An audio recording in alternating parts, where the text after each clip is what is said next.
So what is plane angle and what is solid angle?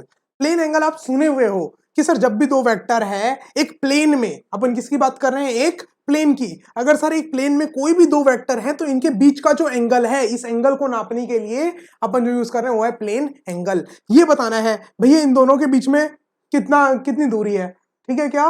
तो ये जो angle है इनके बीच में ये हो गया आपका प्लेन एंगल। जब अपन एक प्लेन की बात कर रहे हैं, जब अपन किसकी बात कर रहे हैं, एक प्लेन की, 3D की बात नहीं कर रहे, 2D, दो वेक्टर्स लिए, दो लाइन लिए, उनके बीच में जो ये एंगल है उसको बोल दिया अपन ने प्लेन एंगल। तो मान लो जैसे कि अगर ये दो लाइन है आपकी, ठीक है क्या, एक ये लाइन है वही, एक ये लाइन हो गई, तो यहां पर एक आर्क होगा क्या इनका पूरे का, सेंटर के लिए ये आर्क होगा, ये आर्क की जो टोटल लेंथ है लेट इट बी एल, और ये जो आपका रेडियस है लेट इट बी आर। तो ये जो एंगल है वो आपका हो गया plane angle, this is your R. ठीक है, दो वेक्टर्स हैं, दो लाइंस हैं, तो वो एक आर्क बना रहे हैं, ऐसे गोल सा आर्क बना रहे हैं, वो आर्क का एक सेंटर है, ये पॉइंट को मान लो ओ, तो ये रेडियस हो जाएगा, दोनों दोनों रेडियस हो जाएगा क्या? तो अपन ने इस एंगल को डिफाइन कैसे किया है? डिफाइन ही ऐसे किया है कि ये जो एंगल है theta, that is this arc upon radius, arc upon radius.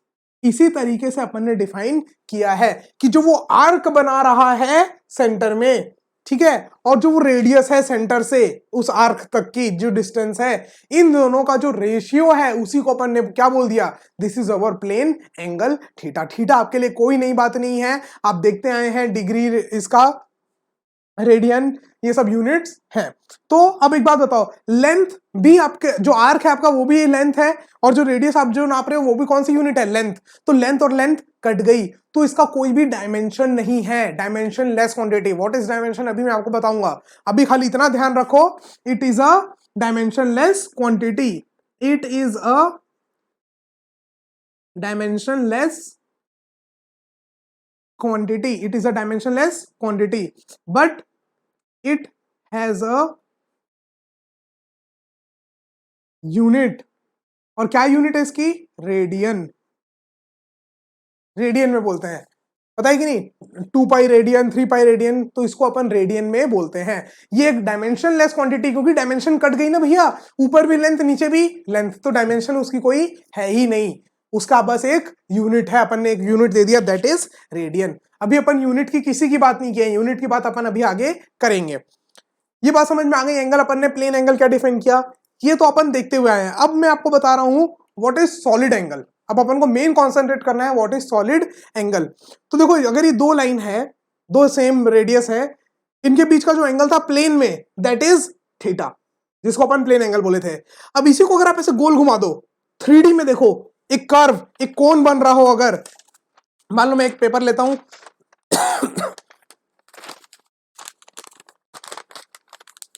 और मैंने इसको फोल्ड कर दिया ऐसे, ठीक है, अब यहां पर आपको दिख रहा है कि नहीं, व्हाइट कलर का पेपर है, लाइटिंग में और नहीं दिख रहा है। मान लो आपने ऐसे कोई एक कोन बना लिया, ठीक है,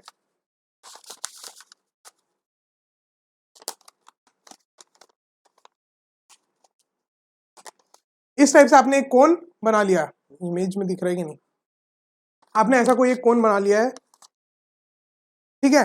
तो ये जो कोन आपने बनाया, यहां पर ये जो 3D एंगल बन रहा है बीच में, इमेजिन करने की कोशिश करो, जब दो लाइन थी तो सिर्फ एक प्लेन एंगल था, अब इसी को आपने ऐसे गोल घुमा दिया तो एक 3D एंगल बन रहा है बीच में। देखो अगर मैं आपको यहां पर बताऊं, तो ऐसे मान लो कोई भी एक कर्व्ड है, ठीक है, ये कोई एक भी कर्व्ड है, तो ये एक सेंटर में एक 3D एंगल बना रहा होगा, सेम वैसा ही यहां पर, इसको अपन ने बोल दिया सॉलिड एंगल।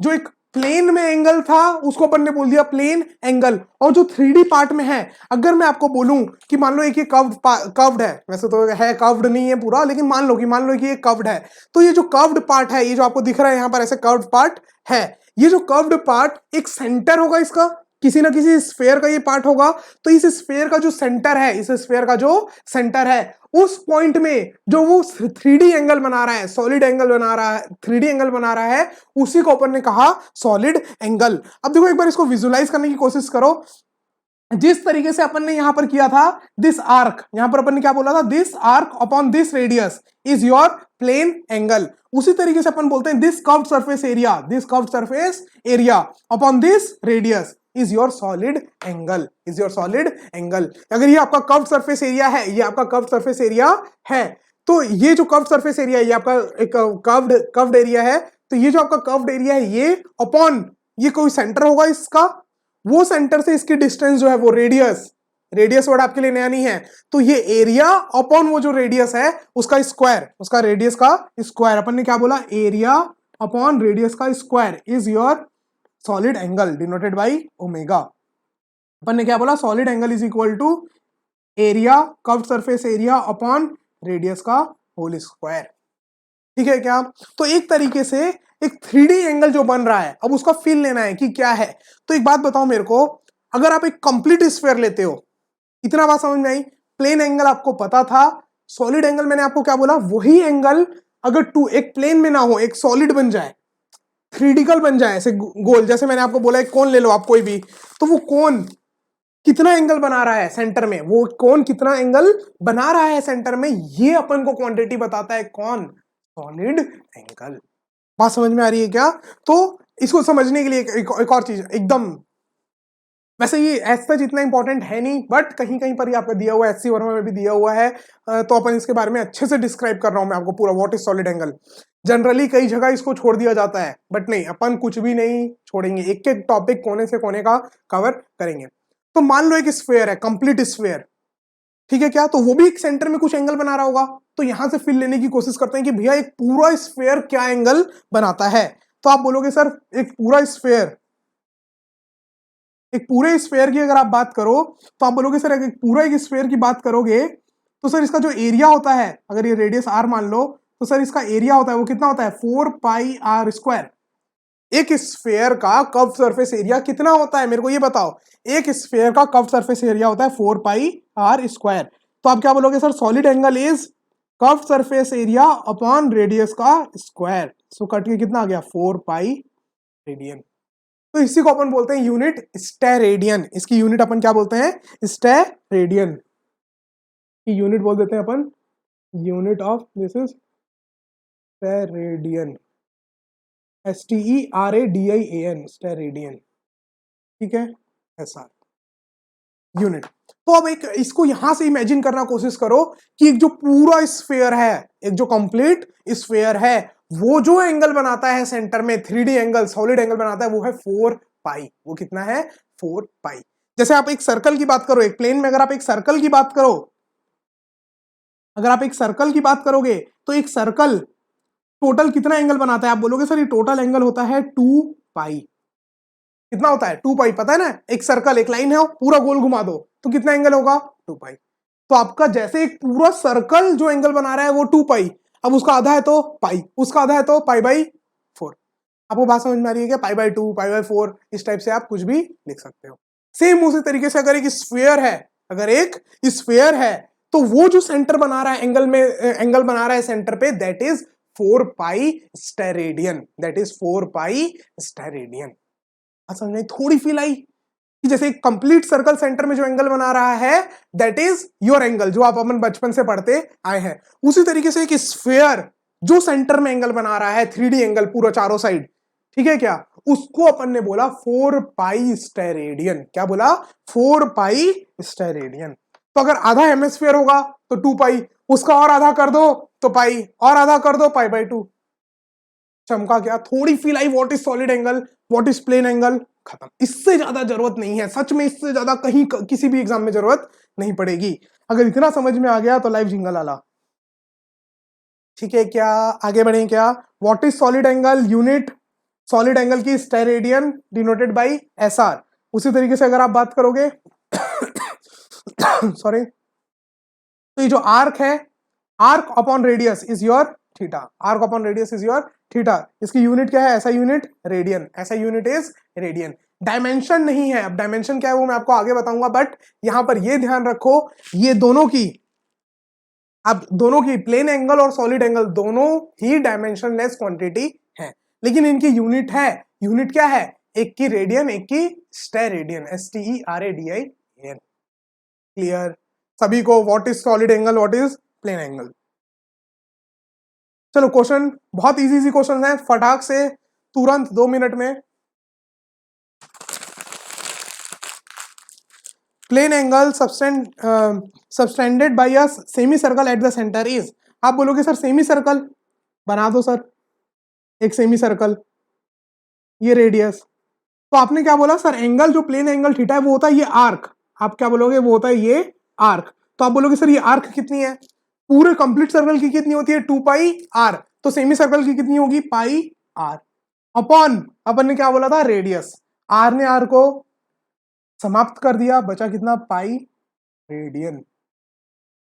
तो जो एक सेमी सर्कल एंगल सबटेंड कर रहा है सेंटर में दैट इज पाई रेडियन। आप बोलोगे सर ये तो पता था। उसी तरीके से देखो solid angle subtended by a hemisphere, hemisphere eight the centre is, बहुत सिंपल है, किसी को अटेम्प्ट करना है पॉज करके अटेम्प्ट कर सकता है, वैसे कुछ खास बात है नहीं इसमें। तो आप बोलोगे सर एक हेमिस्फीयर, ठीक है, तो ये अपन डिफाइन करेंगे this curved surface area, curved surface area upon radius square. तो आप बोलोगे sir solid angle will be equal to curved surface area, पूरे का कर्व्ड सरफेस एरिया कितना होता है 4 पाई आर स्क्वायर, तो हाफ का कितना होगा 2 pi r square upon r square, r square ने आर स्क्वायर को खत्म कर दिया, बचा कितना 2 पाई रेडियन, कितना बचा 2 पाई रेडियन। बात समझ में आ रही है क्या? तो एक हेमिस्फीयर जो सॉलिड एंगल बना रहा है सेंटर में that is your 2 pi radian that is your 2 pi radian. Clear है क्या ये बात? सभी को क्लियर है ये बात? चलो तो आई होप आपको फीलिंग आ गई होगी what is plane angle and what is solid angle. अगर आपको कुछ भी डाउट है तो आप कमेंट में मुझे आप बता सकते हैं, या मैसेंजर ऐप में आप मुझे बता सकते हैं, या टेलीग्राम ग्रुप की लिंक आपको हमेशा डिस्क्रिप्शन में दी रहती है, आप उससे टेलीग्राम ग्रुप से मुझे कनेक्ट हो सकते हो और वहां पर मुझे अपना कोई भी डाउट बता सकते हो। चलो अब नेक्स्ट अपन को यूनिट पढ़ना है। आप बोलोगे सर इतने देर से यूनिट की बात चल रही है, यूनिट चालू कब होगा? तो यूनिट से पहले मैं एक बात बताना चाहूंगा आपको, मैग्नीट्यूड। आपने सुना है, क्लास 9 से सुनते आ रहे हो, स्केलर क्वांटिटी वेक्टर क्वांटिटी जब अपन ने पढ़ा था अभी भी, तो अपन ने क्या बोला था, व्हाट इज स्केलर क्वांटिटी? बताओ मेरे को, व्हाट इज स्केलर क्वांटिटी? जिसके पास सिर्फ मैग्नीट्यूड है, जिसके पास सिर्फ मैग्नीट्यूड है। अब मेरा सवाल ये कि सर मैग्नीट्यूड क्या है? सोचो और मेरे को बताओ व्हाट इज मैग्नीट्यूड, मुझे ये बताओ व्हाट इज मैग्नीट्यूड। मैं लिखूंगा length of this table, length of this table is 36। क्या ये मैग्नीट्यूड है? क्या ये मैग्नीट्यूड है? क्या मैं बोलूंगा weight of this bottle is 1, weight of this bottle is 1 या 1 केजी बोल रहा हूं, तो ये 1 केजी में से सर मैग्नीट्यूड क्या है? काफी सारे बच्चों को ये मिसकंसेप्शन है यहां पर कि सर ये जो नंबर है दिस इज मैग्नीट्यूड। भैया आप गलत हो, जाग जाओ, सो रहे हो आप अभी तक। ये जो नंबर है वो आपको कुछ नहीं बता रहा। अगर मैं सिर्फ बोल दूं weight of mass of this bottle is 1, आगे कुछ ना दूं, तो ये 1 का मतलब क्या है भैया? 1 ग्राम 1 केजी क्या है?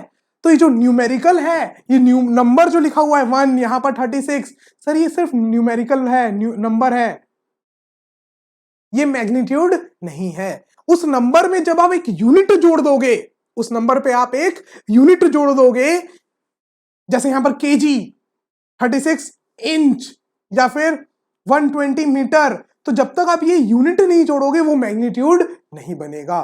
तो ये बात ध्यान रखना, ये जो नंबर है that is not your magnitude.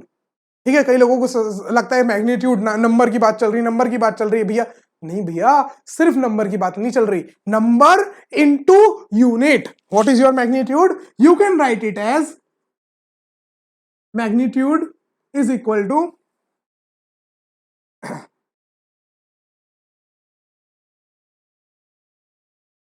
Numeric value into unit. डब्बा उब्बा बना लो भैया जो बनाना है। न्यूमेरिक वैल्यू जो है आपकी, नंबर जो आपको बता रहा है, इनटू यूनिट, यूनिट डालोगे तब बात बराबर होगी ना।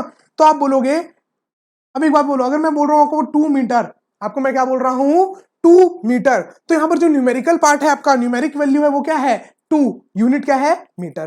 क्या मैं इसी को किसी और चीज में भी कन्वर्ट कर सकता हूं क्या? बताओ, मैं इसको किसी और चीज में भी कन्वर्ट कर सकता हूं। आप बोलोगे हाँ सर सेंटीमीटर में कर सकते हो, तो मेरे को बताओ 2 metre is equal to how many centimetre? अरे भैया ये तो सभी को पता रहता है basic, 2 metre is equal to 200 centimetre. तो एक बात बताओ मेरे को, यहां पर ये एक अलग न्यूमेरिकल वैल्यू हो गई आपकी और एक ही अलग यूनिट हो गई। तो अगर आप एक ही क्वांटिटी को, एक ही चीज को डिस्क्राइब कर रहे हो, तो हो सकता है अलग अलग यूनिट में डिस्क्राइब करो। तो जब भी आप अलग अलग यूनिट में डिस्क्राइब करोगे तो आपकी जो न्यूमेरिकल वैल्यू होगी वो अलग अलग होगी। मान लो ये जो अपन ने पहले किया, तब ये यूनिट न्यूमेरिकल वैल्यू थी n1, यूनिट थी u1, ये थी n2, ये थी u2। तो आप क्या बोलोगे कि n1 into u1 is always going to be n2 into u2। बात समझ में आई क्या? इसको अपन यूज करेंगे, ऑल्दो बहुत ही कॉमन सेंस है। आप बोलोगे सर बहुत ही कॉमन सेंस है, तो अब वापस से अपन को यहां पर फिर जरूरत पड़ी किसकी? यूनिट्स की। तो यूनिट्स हैं क्या, किस तरीके से डिराइव करते हैं, what is dimension, what is dimensional formula, and उसका यूज मेन है अपने लिए। यूजेस से अपन क्वेश्चंस बहुत अच्छे से करेंगे, उससे पहले की थ्योरेटिकल बातें हैं वो कंप्लीट हो जाए। क्लियर है क्या? यूजेस बस इतना ही है इस चैप्टर में, यूनिट एंड डायमेंशन में इतना ही है। यूनिट क्या है, क्वांटिटीज क्या होती हैं, ठीक है, derive what is dimensional formula, dimensional formula क्या होता है और उसका यूज। 4 यूजेस है, खत्म। इसके बाद और कुछ भी नहीं, अपन बहुत सारे क्वेश्चंस करेंगे, चैप्टर कंप्लीट हो जाएगा। आप बोलोगे सर अभी तो स्टार्ट किया है, अभी तो मैंने स्टार्ट किया है। चलो, तो अब नेक्स्ट क्लास से अपन देखेंगे यूनिट्स, ठीक है क्या? तब तक के लिए पढ़ते रहो, रिवाइज करते रहो। बेसिक मैथमेटिकल टूल्स को जितने बार रिवाइज करोगे उतना अच्छा होगा आपके लिए। बेसिक्स है भैया, बेसिक्स। ठीक है, तो चलो मिलते हैं फिर, बाय।